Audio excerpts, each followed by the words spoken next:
আসসালামু আলাইকুম। মালিহা হোসাইন স্বাগত জানাচ্ছি এনটিভির দেশের খবরে। ক্রাউন সেভেন শিরোনাম দেখছিলেন, এবার পুরো খবর।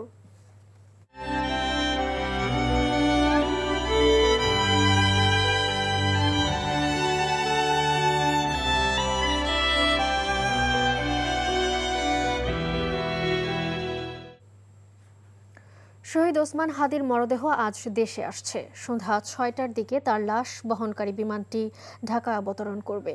বাংলাদেশ বিমানের একটি নিয়মিত ফ্লাইট আজ স্থানীয় সময় বিকেল ৩টা ৫০ সিঙ্গাপুর থেকে রওনা দিয়েছে।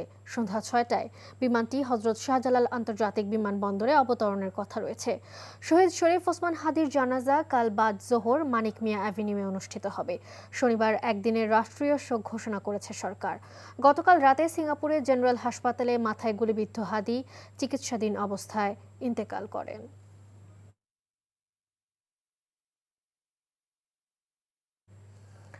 বিমানবন্দরে আছেন স্টাফ করেসপন্ডেন্ট নূর হোসেন, সরাসরি চলে যাচ্ছে তার কাছে। নূর, বিমানবন্দরে হাদির লাশ গ্রহণ সহ অন্তিম যাত্রার প্রস্তুতি নিয়ে আপনার কাছে কি তথ্য রয়েছে জানাবেন। মালিহা, ইনকিলাব মঞ্চের মুখপাত্র শহীদ শরীফ ওসমান হাদির মরদেহ বাংলাদেশের পথে রয়েছে। ঢাকা বিমানবন্দরে অবতরণ করবে। সেটি সিঙ্গাপুর থেকে আনুমানিক 4টার কিছুক্ষণ আগে ছেড়েছে এবং এই মুহূর্তে আমরা লাইভ ট্র্যাকারে যেমনটি দেখতে পাচ্ছি, মিয়ানমারের আকাশ সীমার মধ্যে ওসমান হাদির মরদেহকে বহন করা বাংলাদেশ বিমানটি অবস্থান করছে এবং সেটি রাখাইন যে রাজ্যটি রয়েছে আমাদের সীমান্তের লাগোয়া, সেখানে কিছুক্ষণের মধ্যেই প্রবেশ করবে এবং এরপরে বাংলাদেশের কক্সবাজার সীমান্ত হয়ে একেবারে ঢাকা এয়ারপোর্টে আসবে এবং শিডিউল সময় রাখা হয়েছে 6টা 10, অর্থাৎ 6টা 10-এ ওসমান হাদিকে বহন করা বিমানটি ঢাকা এয়ারপোর্টে অবতরণ করবে এবং আমরা লাইভ ট্র্যাকারে যেমনটি দেখতে পাচ্ছি 5টা 50-এ এটি নামতে পারে, এই রকমটি আপডেট দেখানো হচ্ছে। ওসমান হাদির মরদেহ বহন করবার জন্য তার যে কফিন, সেই কফিন বহন করবার জন্য যত ধরনের প্রস্তুতি রয়েছে রাষ্ট্রীয়ভাবে এবং তার পরিবারের পক্ষ থেকে, অন্যান্য বাহিনীর পক্ষ থেকে সব ধরনের প্রস্তুতি সম্পন্ন করা হয়েছে। বিমানবন্দরের যে গেটটির সামনে আমরা দাঁড়িয়ে আছি, 8 নম্বর গেট, এই গেট হয়ে শহীদ ওসমান হাদির যে মরদেহ যে কফিন, সেই কফিনটি বের হবে এবং এখানে সেটিকে ঘিরে আইন শৃঙ্খলা রক্ষাকারী বাহিনীর সব ইউনিট এবং সেনাবাহিনীর সদস্য, বিমানবন্দরের নিজস্ব নিরাপত্তারক্ষী যারা রয়েছেন, পুলিশের সদস্য যারা রয়েছেন, অন্যান্য আরও যেসব বাহিনী রয়েছে তাদের পক্ষ থেকে কড়া নিরাপত্তা ব্যবস্থা জোরদার করা হয়েছে এবং পুরো বিমানবন্দর জুড়ে বিমানবন্দরের সবকটি টার্মিনাল, সবকটি গেট এবং আশেপাশে যে সড়কগুলো রয়েছে প্রত্যেকটি সড়কে যথেষ্ট নিরাপত্তা ব্যবস্থা রাখা হয়েছে। এছাড়া শরীফ ওসমান হাদিকে পছন্দ করেন তাদের অনেকেই বিমানবন্দরে এসে অবস্থান নিচ্ছেন, তারা হাদির জন্য অপেক্ষা করছেন, হাদির মরদেহের জন্য অপেক্ষা করছেন। মালিহা, জানছিলাম ওসমান হাদির মরদেহ দেশে আসার খবর। শহীদ ওসমান হাদি হত্যার বিচারের দাবিতে উত্তাল শাহবাগ। সকাল থেকেই রাস্তা অবরোধ করে বিক্ষোভ করেন আন্দোলনকারীরা। জুমার নামাজ শেষে রাজধানীর বিভিন্ন স্থান থেকে শাহবাগের উদ্দেশ্যে জড়ো হয় হাজারো মানুষ। মসজিদে ওসমান হাদির আত্মার মাগফিরাত কামনায় করা হয় বিশেষ দোয়া। রিপোর্টে জানাচ্ছেন শফি মাহমুদ সাগর। শহীদ ওসমান হাদি হত্যার বিচারের দাবিতে সকাল থেকে রাজধানীর শাহবাগ অবরোধ করে জনতা। স্লোগানে প্রকম্পিত হতে থাকে রাজপথ।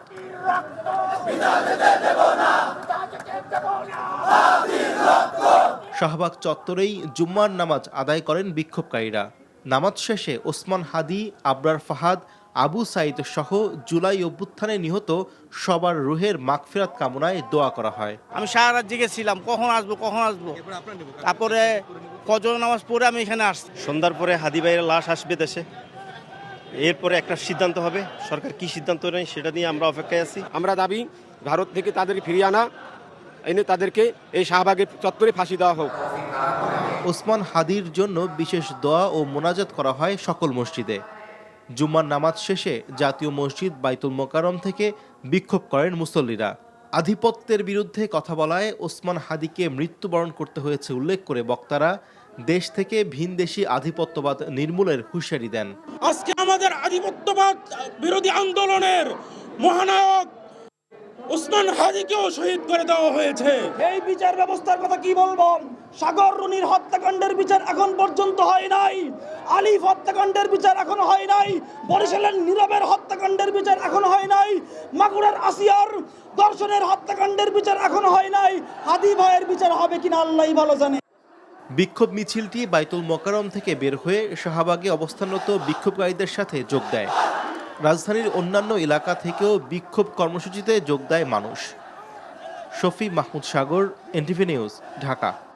শরীফ ওসমান বিন হাদির মৃত্যুর খবরে শোক আর ক্ষোভে উত্তাল সারা দেশ। বিভিন্ন বিশ্ববিদ্যালয়ের শিক্ষার্থী ও সাধারণ মানুষ বিক্ষোভে রাস্তায় নেমে এসে বিক্ষোভ কর্মসূচি পালন করছে। পরিকল্পনাকারী সহ হত্যায় জড়িতদের দেশে ফিরিয়ে এনে দ্রুত বিচারের দাবি জানিয়েছে স্বজনসহ বিক্ষুব্ধ জনতা। এছাড়া দেশের সব মসজিদে জুমার নামাজ শেষে হাদির আত্মার মাগফিরাতে দোয়া করা হয়। বিস্তারিত আহমেদ শরীফের ডেস্ক রিপোর্টে। ইনকিলাব মঞ্চের মুখপাত্র শরীফ ওসমান হাদির মৃত্যুর খবরে ক্ষোভ ছড়িয়ে পড়ে তার নিজ জেলা ঝালকাঠিতে। জুলাই যোদ্ধার গ্রামের বাড়ি নলছিটিতে এখন শোকাবহ পরিবেশ। স্বজনদের সান্ত্বনা দিতে ছুটে আসছেন অনেকেই। অপরাধীকে ধরতে হবে, অপরাধীর ইন্ধনদাতা কারা তাদেরকে ধরতে হবে, উন্মোচন করতেই হবে। সন্ত্রাসীরা যেখানেই গেছে ওইখান থেকে আইনা দৃষ্টান্তমূলক শাস্তি আমাদের মাঝে এবং সবার জনগণের মাঝে তাদের বিচার করতে হবে। এদিকে হাদির হত্যাকারীদের গ্রেপ্তার ও দৃষ্টান্তমূলক শাস্তির দাবিতে দেশ জুড়ে চলছে বিক্ষোভ। ঢাকা বরিশাল মহাসড়কে অবস্থান এবং বিক্ষোভ মিছিল সমাবেশ করেছে বিক্ষুব্ধ ছাত্র জনতা। শুক্রবার দুপুরে নগরীর নথুল্লাবাদ বাস টার্মিনালে জড়ো হয়ে ঢাকা বরিশাল মহাসড়কে অবস্থান নেয় তারা। খুনিদের গ্রেপ্তারের দাবিতে বিক্ষোভ হয়েছে চট্টগ্রামে। বাদ জুমা জুলাই ঐক্য চট্টগ্রামে কফিন মিছিল বের করে। এছাড়া ছাত্র শিবির সহ বিভিন্ন সংগঠন নগরীতে বিক্ষোভ মিছিল বের করে। সিলেটে জুমার নামাজের পর ওসমান হাদির জন্য দোয়া শেষে হাদির মৃত্যুর প্রতিবাদে দায়ীদের দৃষ্টান্তমূলক শাস্তির দাবিতে বিক্ষোভে অংশ নেয় সর্বস্তরের মানুষ। জুমার নামাজ শেষে রাজশাহীতে সাহেববাজার 0 পয়েন্ট থেকে বের হওয়া বিক্ষোভ মিছিলে জামায়াতে ইসলামী, এনসিপি, গণ অধিকার পরিষদ ও হেফাজতে ইসলামের নেতাকর্মীরা অংশ নেন। শরীফ ওসমান হাদি হত্যাকাণ্ডের প্রতিবাদে খুলনায় জুমার নামাজের পর বিক্ষোভ মিছিল ও শিববাড়ি মোড়ে গায়েবী জানাজা অনুষ্ঠিত হয়। মাগুরায় হাদি হত্যার বিচার দাবিতে বিকেলে সাধারণ ছাত্রছাত্রীদের অংশগ্রহণে মিছিল এবং সমাবেশ হয়েছে। নওগাঁয় জুমার নামাজের পর ঐক্যবদ্ধ প্রতিরোধ মঞ্চ কফিন মিছিল বের করে। এছাড়া জুমার নামাজ শেষে নাটোর, দিনাজপুর, চাঁদপুর, গাজীপুর, মাদারীপুর, মুন্সিগঞ্জ, ফেনীসহ দেশের সব জেলায় বিক্ষোভ মিছিলে অংশ নেয় সর্বস্তরের মানুষ। আহমেদ শরীফ, এনটিভি নিউজ ডেস্ক।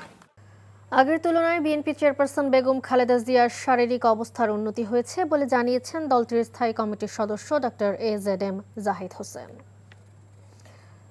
ওনার শারীরিক অবস্থা যে কোনো গত 1 মাসের মধ্যে এখন বেশ স্থিতিশীল আছে এবং উনি আজকেও ওনার একটা ছোট প্রসিডিউর করা হয়েছে ওটিতে নিয়ে এবং সেটিও উনি অত্যন্ত সফলভাবে উনি সেটি গ্রহণ করতে পেরেছেন। মেডিকেল বোর্ডের চিকিৎসা যেভাবে উনি নিতে পারছেন সেটি যাতে আল্লাহ রাব্বুল আলামিন ওনাকে অব্যাহত রাখার তৌফিক দান করেন। ত্রয়োদশ জাতীয় সংসদ নির্বাচনের রাঙামাটি 299 নং আসনে বিএনপি প্রার্থী অ্যাডভোকেট দীপেন দেওয়ানের পক্ষে মনোনয়নপত্র সংগ্রহ করেছেন দলের নেতারা। সকালে রিটার্নিং কর্মকর্তা নাজমা শফির কাছ থেকে এই মনোনয়নপত্র সংগ্রহ করেন নির্বাচন পরিচালনা কমিটির আহ্বায়ক সাইফুল ইসলাম চৌধুরী ভুট্টো, যুগ্ম আহ্বায়ক অ্যাডভোকেট সাইফুল ইসলাম পনির সহ নেতৃবৃন্দ। এ সময় তারা বলেন, আগামী 12ই ফেব্রুয়ারি নির্বাচন অত্যন্ত উৎসবমুখর পরিবেশে অনুষ্ঠিত হবে, যেখানে জনগণ তাদের ভোটাধিকার প্রয়োগের মাধ্যমে নিজের পছন্দের প্রার্থীকে নির্বাচন করতে পারবেন। শিক্ষার মান উন্নয়নে যা করা প্রয়োজন তাই করবে সরকার বলে জানিয়েছেন প্রাথমিক ও গণশিক্ষা উপদেষ্টা অধ্যাপক ডক্টর বিধান রঞ্জন রায় পোদ্দার। তবে একটি মামলার কারণে 32,000 প্রাইমারি স্কুলে প্রধান শিক্ষক নিয়োগ দেওয়া যাচ্ছে না বলে জানান তিনি।